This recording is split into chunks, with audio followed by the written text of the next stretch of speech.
کچھ دعا کی اہمیت کے بارے میں، دعا کے ادب کے بارے میں۔ حقیقت یہ ہے کہ دعا ہم سب کی ضرورت ہے، ہم سب انسان کمزور ہیں، اور زندگی کے مختلف مرحلوں پر ہم بعض اوقات مضبوط ہوتے ہوئے، سب کچھ ہوتے ہوئے بھی کمزور پڑ جاتے ہیں۔ کبھی کوئی بیماری ہمیں آ کر کمزور کر دیتی ہے، کبھی اولاد کا غم، کبھی مالی پریشانی۔ یہ ساری چیزیں ایسی ہیں کہ جو ہمیں کمزور کر دیتی اور ہمیں کسی سہارے کی ضرورت ہوتی۔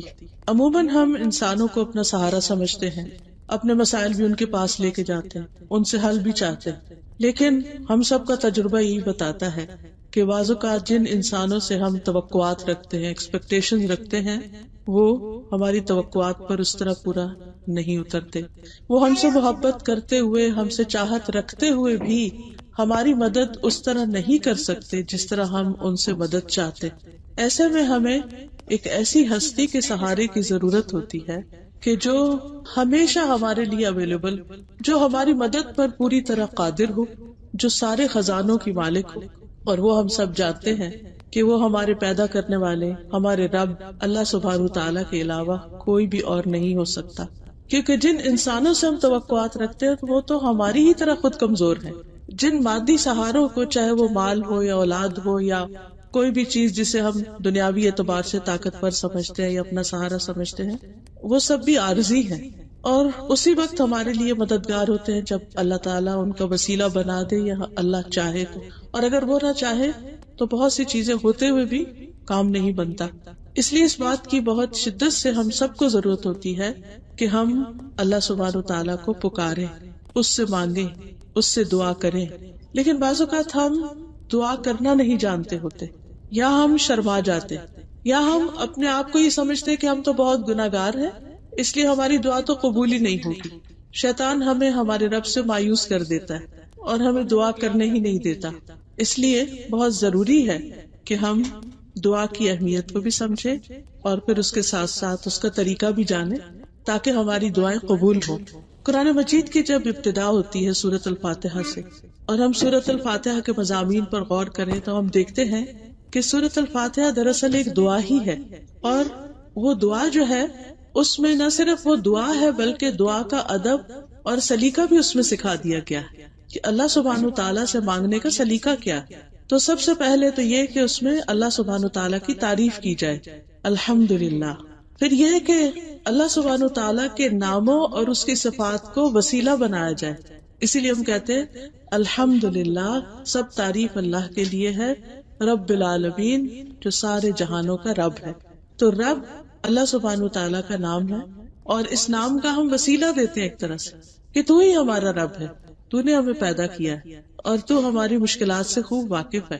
اور پھر الرحمن الرحیم، بہت مہربان، نہایت رحم فرمانے والا، کہ ہم جس رب سے اس کے نام کا واسطہ دے کر دعا کر رہے ہیں وہ تو ہر مخلوق سے زیادہ مہربان ہے۔ ایک حدیث میں آتا ہے کہ اللہ سبحانہ تعالیٰ نے جب رحمت کو پیدا کیا تو اس کے 100 حصے کیے، ایک حصہ دنیا میں، دنیا کے لیے، اور 99 حصے آخرت کے لیے رکھے۔ تو یہ دنیا میں جتنی بھی رحمت اور محبت چاہے انسانوں کی طرف سے یا اس کی مخلوق کی طرف سے ہمیں نظر آتی ہے، ملتی ہے، یہ دراصل اللہ سبحانہ تعالیٰ ہی کی ڈالی ہوئی ہے۔ ہماری ماں یا ہمارے بچے یا ہمارے رشتہ دار، ہمارے دوست ہم سے محبت کرتے ہیں تو ان کے دلوں میں یہ محبت اللہ ہی ڈالتا ہے۔ ورنہ آپ نے دیکھا ہوگا کہ انہی رشتوں کے اندر بعض اوقات ایسے لوگ ہوتے ہیں کہ جن کے دل میں ہمارے لیے کوئی قدر نہیں ہوتی، اور وہ اپنے دلوں پہ خود بھی قادر نہیں ہوتے، قابو نہیں رکھتے۔ یہ اللہ تعالیٰ ہی ڈالتا ہے، اور یہ اللہ تعالیٰ ہمیں دراصل دکھاتا ہے کہ اگر کسی انسان کی طرف سے تمہیں کوئی فائدہ پہنچ رہا ہے تو وہ بھی دراصل اللہ تعالیٰ ہی کا دیا ہوا، اور کوئی انسان اگر تمہاری طرف توجہ نہیں کر رہا تو وہ بھی اللہ ہی کے اذن سے۔ تو الرحمن الرحیم اللہ تعالیٰ کے نام بھی ہیں اور اس کی صفات بھی ہیں۔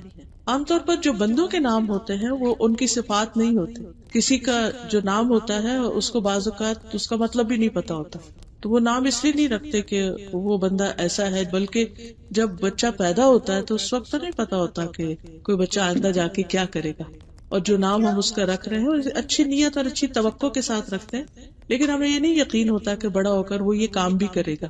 مثلا ہم خالدہ نام رکھ لیتے ہیں یا خالد رکھ لیتے ہیں۔ خالد کا لفظی معنی عربی میں ہے ہمیشہ رہنے والا، تو اب آپ دیکھیے کہ کوئی بھی انسان ہمیشہ تو رہتا ہی نہیں، تو پھر وہ اس کی صفت نہیں ہے. کسی کا نام ساجد رکھ دیتے ہیں، سجدہ کرنے والا، اور ضروری نہیں کہ وہ بڑا ہو کر نماز ہی پڑھے. کسی کا نام حفیظ رکھ دیتے، حفاظت کرنے والا یا نگرانی کرنے والا. تو ازل نگرانی تو اللہ سبحانہ وتعالیٰ ہی کی. تو یہ جو بندوں کے نام ہوتے ہیں وہ صرف ان کی آئیڈینٹیفیکیشن کے لیے ہوتے ہیں، وہ ان کی صفات نہیں ہوتے. لیکن اللہ سبحانہ وتعالیٰ کے نام جو ہیں وہ اللہ تعالیٰ کی صفات بھی ہیں، اس کے ایٹریبیوٹس بھی ہیں.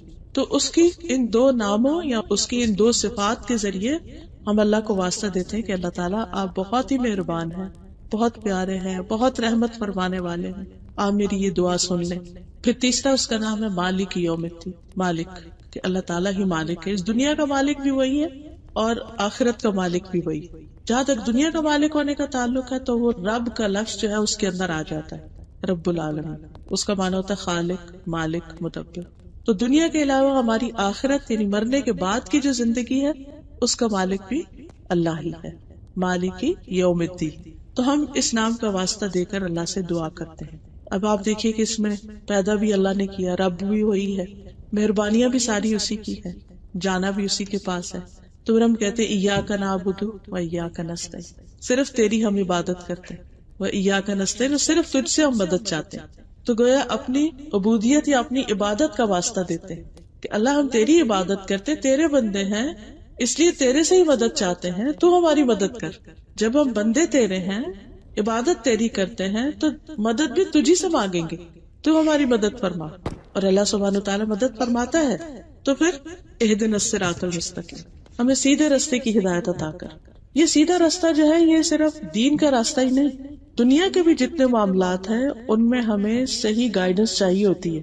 ہم زندگی کے ہر موڑ پر ڈیسیژن لے رہے ہوتے ہیں، بلکہ ہر دن لے رہے ہوتے ہیں، ہر گھڑی لے رہے ہوتے ہیں ڈیسیژن. ہو سکتا ہے یہاں بیٹھے بیٹھے اس وقت ایک طرف آپ بات سن رہے ہوں اور دوسری طرف آپ اپنے دل میں کوئی ڈیسیژن بنا رہے ہیں. وہ ڈیسیژن یہ بھی ہو سکتا ہے کہ اچھا یہاں سے اٹھنے کے بعد مجھے اپنے بچوں کو پک کرنا ہے. وہ یہ بھی ہو سکتا ہے اچھا آج شام مجھے فلاں جگہ جانا ہے، کل میں یہ کروں گی. یہ ڈیسیژن ہی تو ہوتے ہیں، یہ خیالات ہمارے کیا ہوتے ہیں.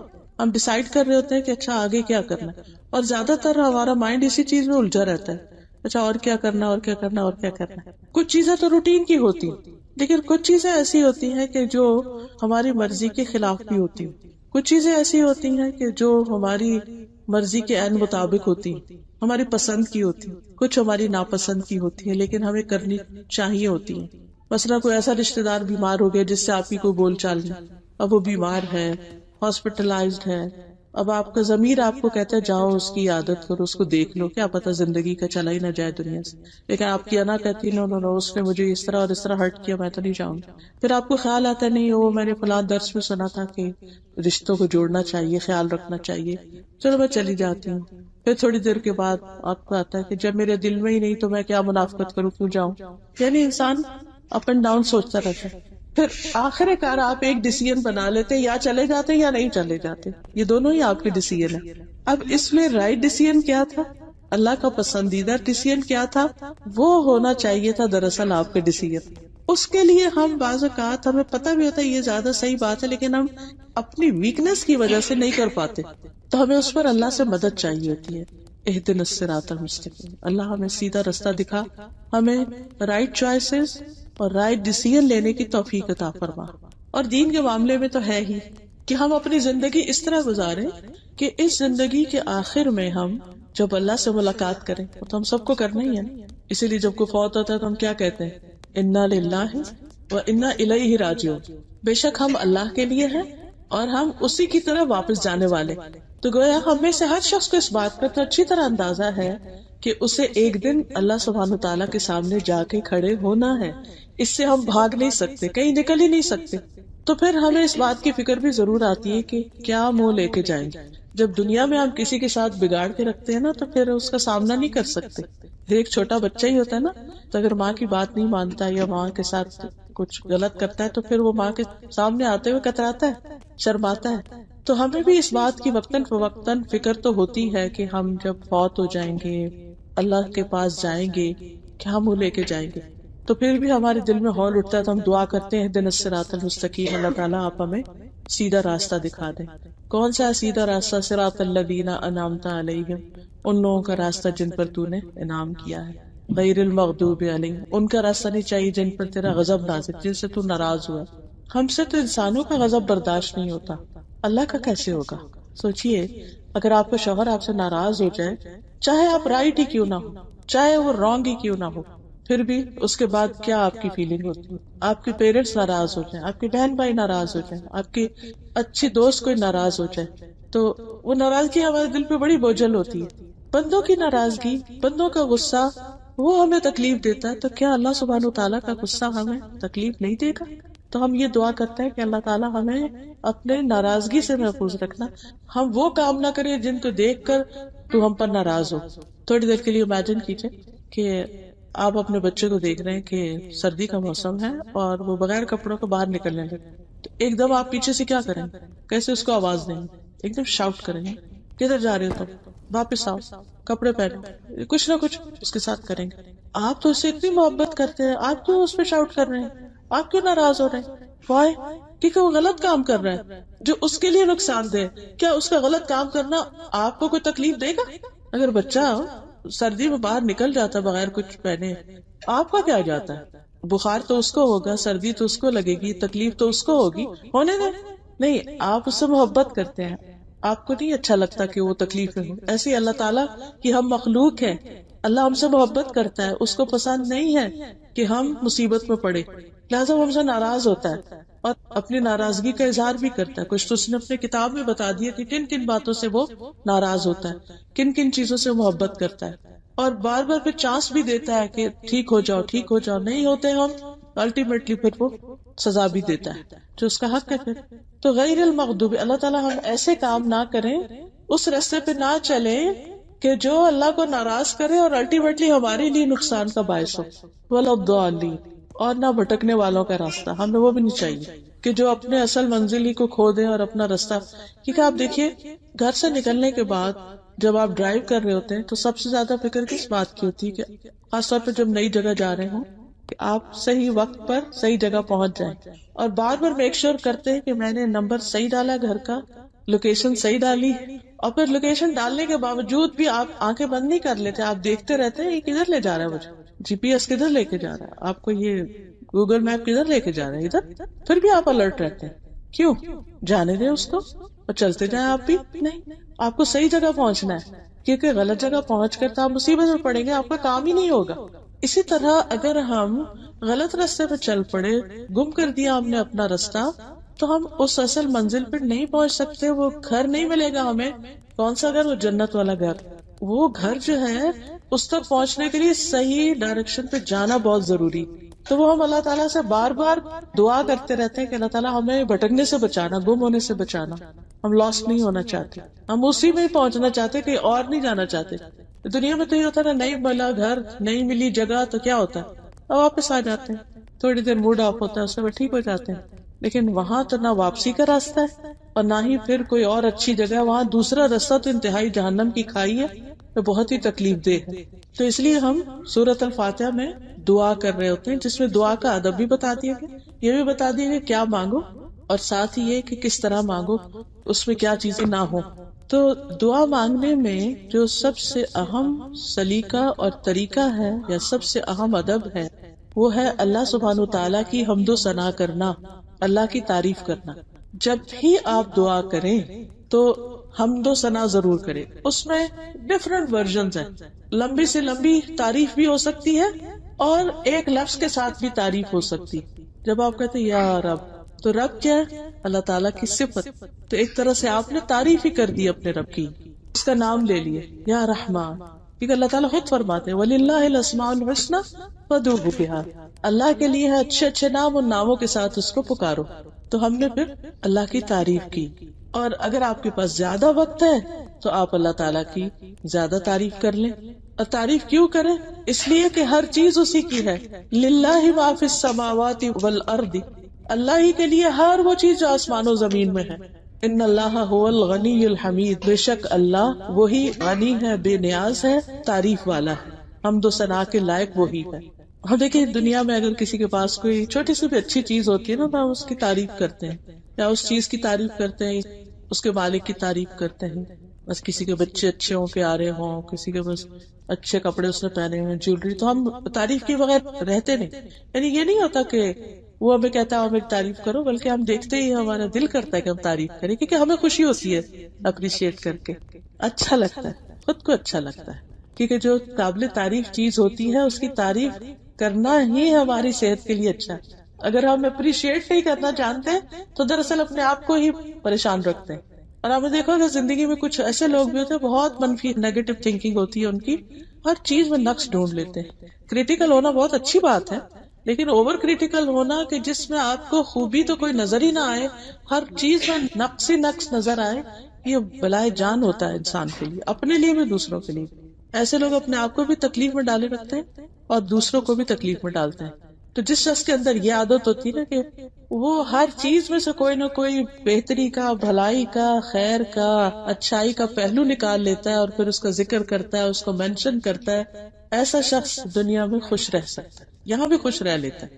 کیونکہ اس کی نظر یعنی وہ ایک اچیور ہوتا ہے، اس کو ایک سینس آف اچیومنٹ ہوتی ہے کہ میرے پاس ہے. اور دوسرا اس کو سینس آف لاس ہوتا ہے، وہ لوزر ہوتا ہے کہ میرے پاس کچھ نہیں. تو انسان جب اپنے پاس ملنے والی نعمتیں یا دنیا میں پھیلی ہوئی اللہ کی نعمتیں اور اچھی اچھی چیزیں دیکھتا ہے تو وہ پھر تعریف کرتا ہے اللہ کی.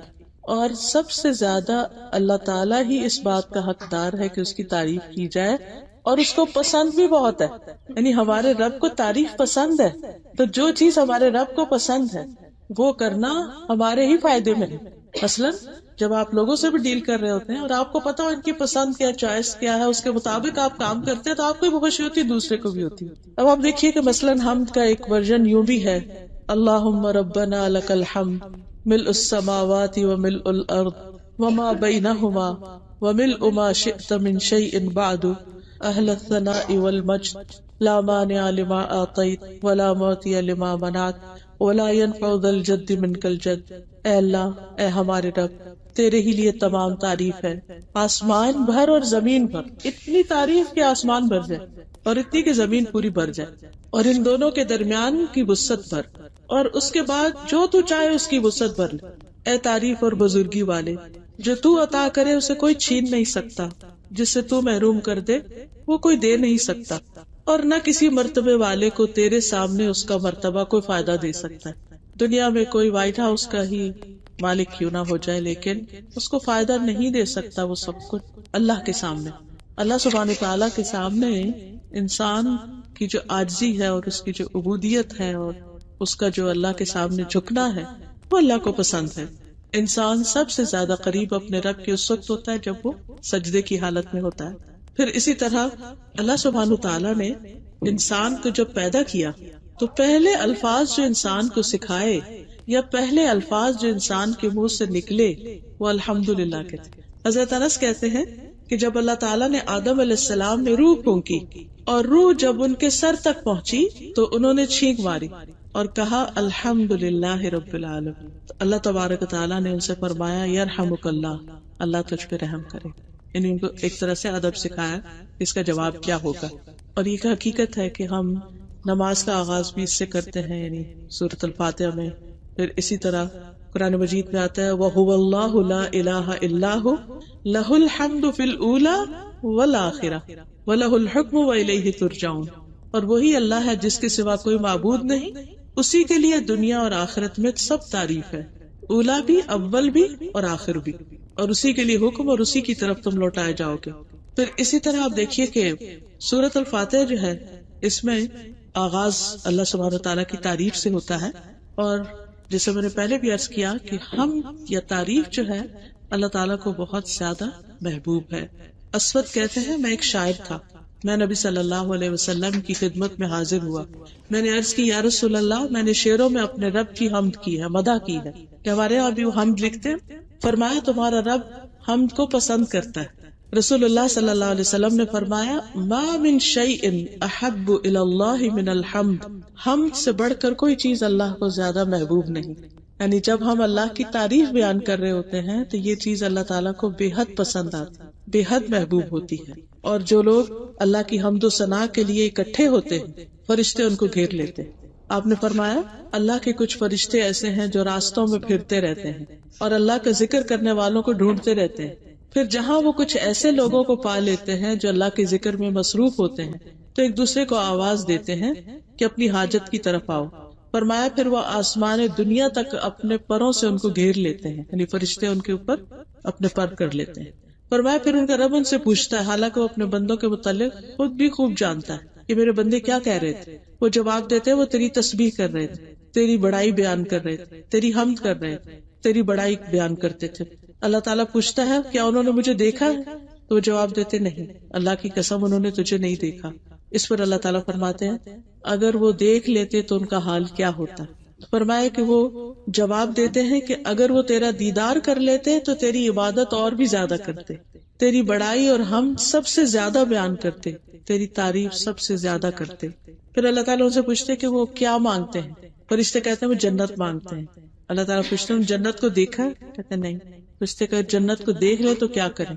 تو وہ کہتے ہیں کہ اگر وہ جنت کو دیکھ لیتے تو اور بھی زیادہ اس کی تمنا کرتے۔ پھر وہ اسی طرح جہنم کے بارے میں کہ اگر وہ اسے دیکھ لیتے تو اس سے سب سے زیادہ بچتے۔ تو اللہ سبحانہ وتعالیٰ پھر انہی فرشتوں کو گواہ بنا کے فرماتے ہیں کہ میں نے ان کو بخش دیا، ایسے لوگوں کو جو بیٹھ کے میری تعریف کر رہے ہیں، ذکر کر رہے ہیں، تسبیح کر رہے ہیں، میں نے ان کو بخش دیا۔ فرشتوں میں سے ایک فرشتہ کہتا ہے کہ اس میں فلاں بھی تھا جو ان میں سے نہیں تھا، وہ اس کام کے لیے نہیں آیا تھا، وہ تو ویسے ہی آ گیا تھا۔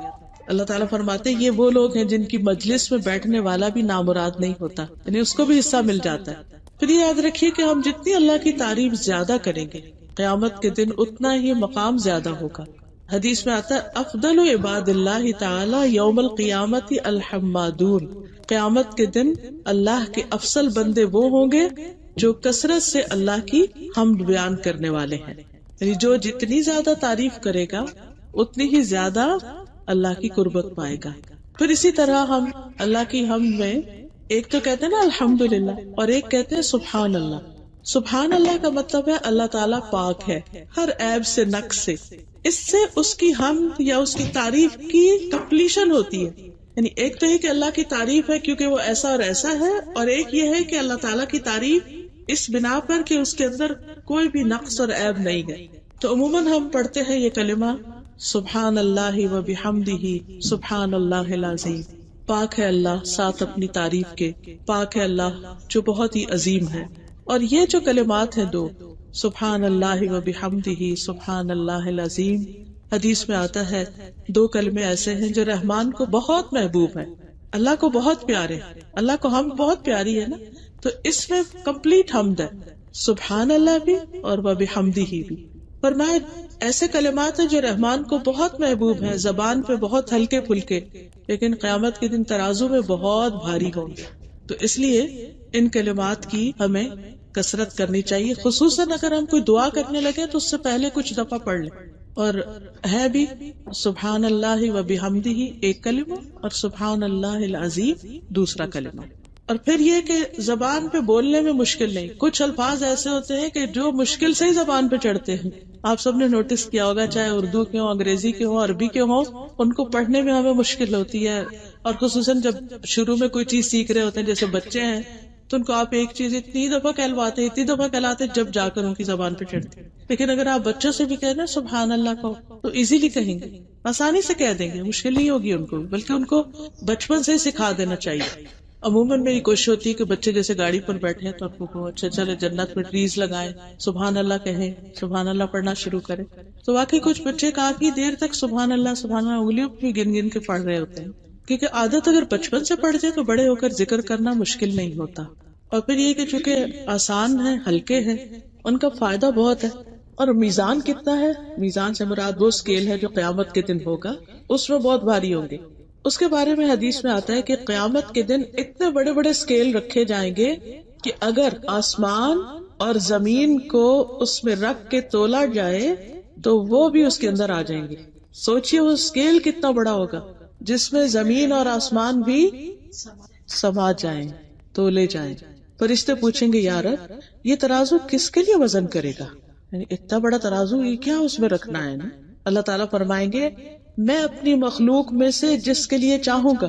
فرشتے کہیں گے سبحانک ما عبدناک حق عبادتک، اے اللہ تو پاک ہے، ہم تیری عبادت ویسی نہ کر سکے جیسی کرنے کا حق ہے.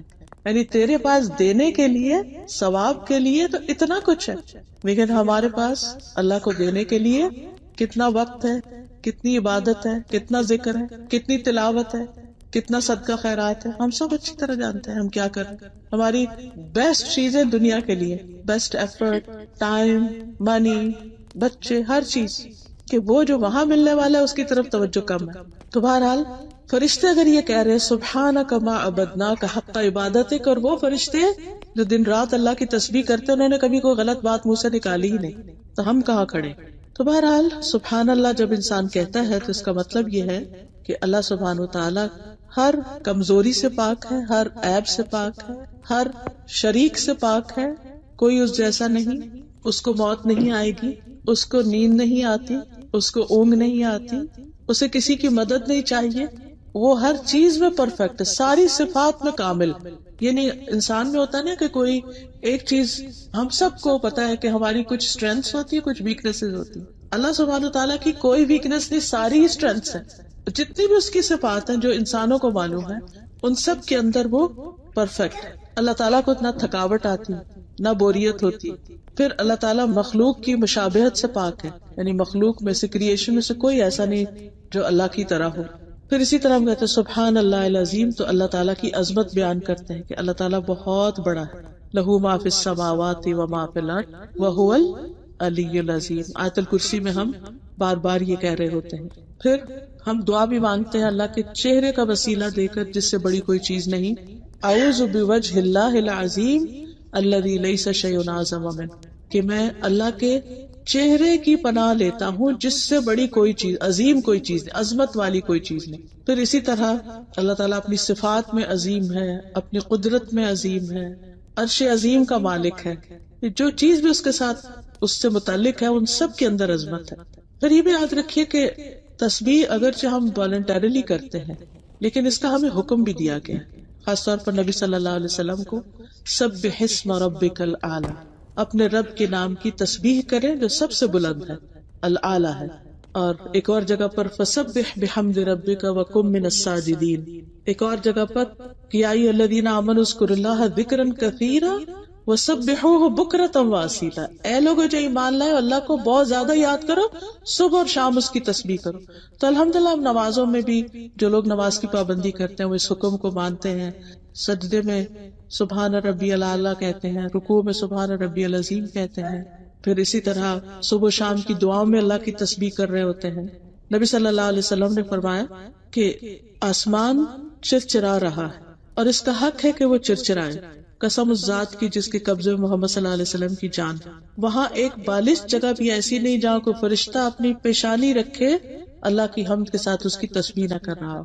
پھر زمین اور آسمان کی ساری چیزیں اس کی تسبیح کرتی ہیں. قرآن مجید میں آتا ہے تسبح لہ السماوات السبع والارض ومن فیہن، ساتوں آسمان اور زمین اور جو اس کے اندر ہے سب اس کی تسبیح کر رہے ہیں، اللہ کی حمد و ثنا بیان کر رہے ہیں. وَإِن مِّن شَيْءٍ إِلَّا يُسَبِّحُ بِحَمْدِهِ وَلَٰكِن لَّا تَفْقَهُونَ تَسْبِيحَهُمْ. کوئی چیز ایسی نہیں کہ جو اس کی تسبیح نہ کرتی لیکن تم ان کی تسبیح سمجھتے نہیں. پھر اسی طرح ملائکہ والملائکۃ یسبحون بحمد ربہم، حاملین عرش جو ہیں، جو عرش اٹھائے ہوئے فرشتے ہیں، الذین یحملون العرش ومن حولہ یسبحون بحمد ربہم، جو فرشتے عرش اٹھائے ہوئے ہیں، جو اس کے آس پاس ہیں، سب اپنے رب کی حمد کے ساتھ اس کی تسبیح کر رہے ہیں.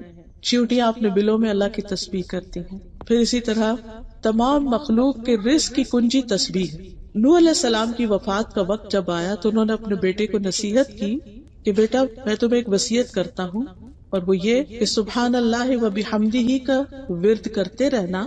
بے شک یہ ہر چیز کی نماز ہے اور اس کے ذریعے مخلوق کو رزق ملتا ہے. تو جس کسی کو رزق کی کمی کی شکایت ہو یا رزق کی تنگی ہو اس کو بھی یہ تسبیح خوب پڑھنی چاہیے.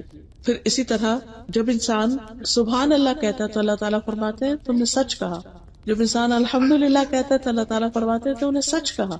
یعنی اللہ تعالیٰ ہماری بات کی تصدیق کرتا ہے. لیکن اگر انسان اس سے محروم ہے تو بہت بڑی محرومی ہے.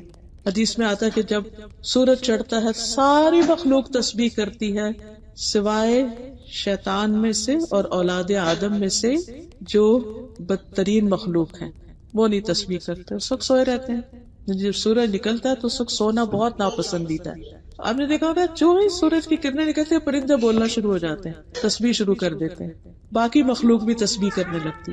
اللہ کی مخلوق میں سے جو بدترین لوگ ہیں وہ اللہ کی تسبیح نہیں کرتے، باقی سب لگ جاتے ہیں تسبیح کرنے۔ پھر یہ بھی یاد رکھیے کہ یہ اللہ کا چنا ہوا کلام ہے، اور رسول اللہ صلی اللہ علیہ وسلم نے فرمایا تم لوگ اللہ کی عظمت کا جو ذکر کرتے ہو، یعنی تسبیح، تحلیل، تحمید، یہ عرش کے گرد گھومتے رہتے ہیں۔ ان کلمات کی بھنبھناہٹ ہوتی جیسے شہد کی مکھیوں کی بھنبھناہٹ، اور یہ کلمات جو ہیں اپنے ذکر کرنے والے کی وہاں یاد دلاتے ہیں۔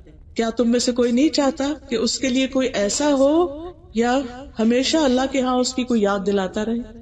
جب تم تسبیح کرتے ہو تو تمہارا ذکر ایک طرح سے وہاں پہنچا ہوا ہوتا ہے، اور اللہ تعالیٰ اس بندے کو پھر یاد کرتے ہیں۔ رسول اللہ صلی اللہ علیہ وسلم نے فرمایا میرا یہ کلمات پڑھنا مجھے ہر اس چیز سے زیادہ پیارا ہے جس پہ سورج طلوع ہوتا ہے۔ سبحان اللہ والحمد للہ ولا الہ الا اللہ واللہ اکبر۔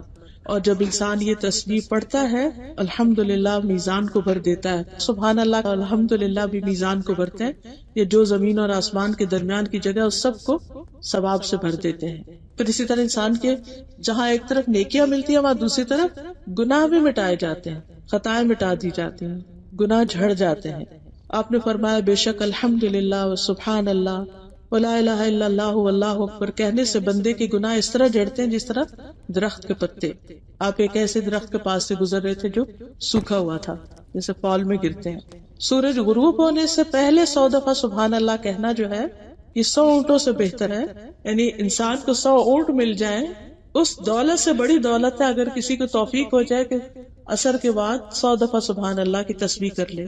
پھر اسی طرح سارے جوڑوں کا صدقہ ہے سبحان اللہ پڑھنا، الحمدللہ پڑھنا، یہ سارے جوڑوں کا صدقہ جو کہ ہر روز ہمارے جسم پر لازم ہوتا ہے۔ پھر اسی طرح انسان اپنے اس ذکر کی وجہ سے باقی سب لوگوں سے درجوں میں آگے چلا جائے گا، جس کا درجہ جتنا زیادہ ہوگا۔ پھر یہ بھی یاد رکھیے کہ دل کی گھٹن اور تنگی کا علاج ہے یہ۔ جب انسان کا دل اداس ہو، پریشان ہو، غم ہو، فکر ہو، خوف ہو، تو اس وقت انسان کو یہ تسبیح پڑھنی چاہیے۔ رسول اللہ صلی اللہ علیہ وسلم نے فرمایا جو شخص رات سے خوف کھائے کہ وہ اسے پریشان کرے گی، یا مال خرچ کرنے سے بخل کرے کہ اتنا نہیں ہے کہ وہ صدقہ کرے، ہے بھی تو دے نہیں پاتا، یا دشمن سے مقابلہ کرنے سے ڈرے، تو چاہیے کہ وہ اس قول کی کثرت کر دے سبحان اللہ و بحمدہ، یعنی ان ساری چیزوں کو کمپنسیٹ کر دے۔ تسبیح دن کے کسی بھی وقت کی جا سکتی ہے، لیکن خصوصاً صبح اور شام، اور صبح اور شام کے اذکار کے شروع میں، پھر نمازوں میں اور نمازوں کے بعد 33 دفعہ سبحان اللہ، 33 دفعہ الحمدللہ، اور 34 دفعہ اللہ اکبر، یا لاسٹ ٹائم 33 کے بعد لا الہ الا اللہ وحدہ لا شریک لہ، لہ الملک و لہ الحمد وہو علی کل شیء قدیر۔ اور